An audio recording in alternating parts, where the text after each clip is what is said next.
You wake beneath a veil of damp mist. The early morning sun has not yet risen over the lush floodplains of Larimedia, the ancient landmass that will one day become Western North America. Around you, the air is thick with the scent of wet ferns and decaying conifers. Each breath fills your cavernous chest with the earthy aroma of a world ruled by giants. Your body, over 40 feet long from snout to tail, and weighing nearly 9 tons, rests heavy against the ground. But as your massive nostrils twitch and flare, a familiar instinct returns. Hunger. You're a Tyrannosaurus Rex, apex predator of your time, but that doesn't mean your life is easy. You rise slowly, the massive muscles of your thighs lifting your bulk as your taloned feet press into the damp soil. Your arms, small but powerful, twitch slightly with emotion, but it's your legs and jaws that define you. Each footfall reverberates through the forest floor. The world is already stirring in the distance. You hear the rumbling calls of ankylosaurs moving through the underbrush. Nearby, Quetzalcoatlus, the enormous pterosaur with a wingspan of 10 meters, circles low in the morning thermals. You can't help but glance up. Those creatures are far too big to eat, but they always signal activity, and sometimes opportunity. You're not alone. To your right, you spot tracks fresh, a Triceratops based on the size, likely female, possibly wounded. Your stomach growls. It's been 2 days since your last proper kill. You begin to move, each step calculated and silent, at least as silent as a 9-ton predator can be. Your brain, though not massive, is keen where it matters. Your olfactory bulbs are among the most developed of any land animal that has ever lived. You smell the Triceratops before you hear it. Blood, not much, but enough. You follow the scent trail into a dense patch of vegetation, ferns, cycads, that have dominated this world for over 200 million years. The forest is alive with chirps, croaks, and a low rustling of countless smaller creatures. Most flee before you get close. Even some of the larger herbivores, like the duck-billed Edmontosaurus, don't stick around when your footsteps shake. The trees. You slow down. They are clearing up ahead. In the center stands the Triceratops, massive, proud, and injured. One of her 3 horns is chipped, and a deep gash runs down her flank. A battle wound, likely from a fight with another of her kind, but she's still dangerous, nearly as long as you, and armored with bone. Your yellow eyes lock onto hers. She sees you. She snorts and stamps her foot. Her frill rises slightly. The air. Tenses. Do you attack now, or wait? You decide to circle. You're not reckless. You've survived this long not because you're invincible, but because you're patient, smart, selective. You take slow, wide steps, keeping just enough distance to avoid a fatal charge. The Triceratops turns with you, never letting you get behind her. Then it happens. A rustle behind her, a distraction, a tree branch snapping under the weight of another creature. Her attention shifts for a single heartbeat, and you charge. You explode forward, muscles surging, jaws open, vision narrowing to a tunnel. The ground trembles under your weight. Birds scatter from the trees, squawking in alarm. The Triceratops wheels around too late. You slam into her with a force few creatures on Earth could survive. Your jaws snap shut around the back of her frill, teeth sinking into dense muscle and sinew. She bellows, thrashing with terrifying strength. Her horn grazes your side, dripping through scales, drawing blood. You roar. Not in pain. In domination. You twist, your immense jaw muscles clamping down with thousands of pounds of pressure.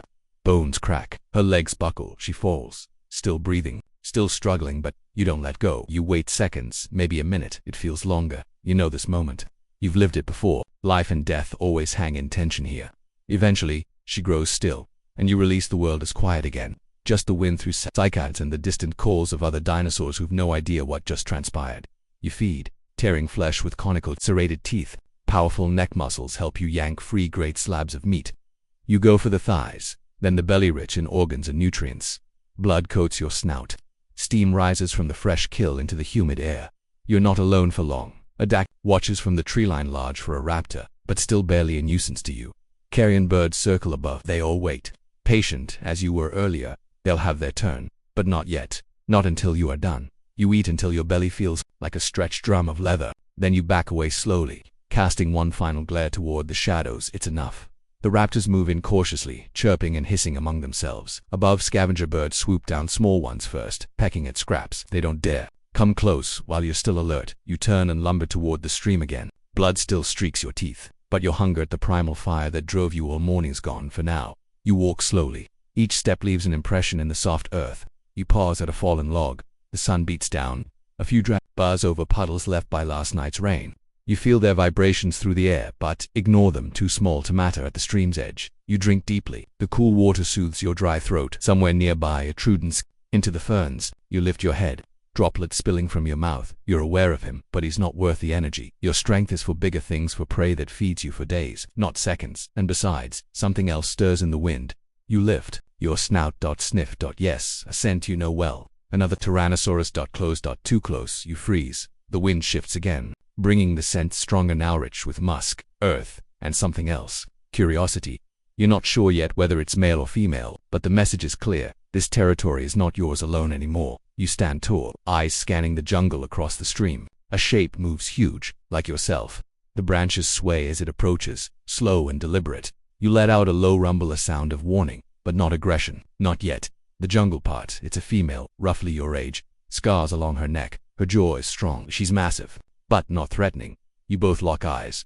The standoff is silent, tense, but she doesn't charge. She lowers her head slightly, a gesture of nonchalance, even calm. You mimic it, and after a long moment she turns, circling the stream, giving you wide berth. Then she vanishes into the trees. You stay still for another few minutes, muscles tight, heart pounding. Then you breathe again. There will be no fight today. The sun dips. Lower, time to move. You head for your favorite resting spot, an open patch near the ridge, surrounded by tall cycads and cool stone. A gentle breeze stirs the ferns. You curl up, slowly, your tail wrapping halfway around your body. You can still hear the distant calls of birds, insects, and somewhere far away another predator's roar. But here, it's quiet. It's peaceful. Night begins to fall. The world shifts. The colors of the forest fade into deep blues and grays, and the sky becomes a sea of stars. You lift your massive head slightly and glance toward the canopy. No city lights, no human presence, just the sounds of nature, raw and eternal. A chorus of insects rises. Somewhere, a distant splash, perhaps a crocodilian creature slipping into water. You hear the rustle of smaller dinosaurs bedding down, their tiny hearts racing as they sense you, even now. But you are not hunting tonight. You are full, tired, content. And you're not alone in this ancient world. You are part of it, woven into its cycles of death, survival, growth, and silence. This land has known countless creatures like you, and it will know many more long after you're gone. Your breathing slows. The air is cool against your scales. Your enormous body sinks into the soft earth as sleep pulls you under. No thoughts. No fear. Just instinct. This is your world. The Late Cretaceous.